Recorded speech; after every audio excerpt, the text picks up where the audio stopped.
બનાસ ડેરીની ચૂંટણીમાં ભાજપે મેન્ડેટ કર્યા જાહેર તો પાલનપુર બેઠક પર ભાજપે પૂર્વ કેન્દ્રીય મંત્રી હરિ ચૌધરીનું પત્તું કાપી વર્તમાન ડિરેક્ટર ભરત પટેલને મેન્ડેટ આપ્યું। વડગામ બેઠક પરથી વર્તમાન ડિરેક્ટર દિનેશ ભટોળનું પત્તું કાપી ફલજી પટેલનું મેન્ડેટ, ત્યારે દાંતા બેઠક પર વર્તમાન ડિરેક્ટર દિલીપસિંહ બારડનું પત્તું કાપી અમરતજી પરમારનું મેન્ડેટ આવ્યું।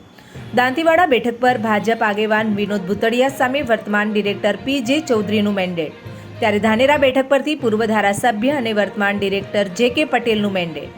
કાંકરેજ બેઠક ઉપરથી અણદા પટેલનું પત્તું કાપી બાબુ ચૌધરીને ભાજપે આપ્યું મેન્ડેટ, ત્યારે ભાજપ સામે ભાજપ આવે તેવી સ્થિતિ વચ્ચે ભાજપે જાહેર કરી મેન્ડેટ યાદી।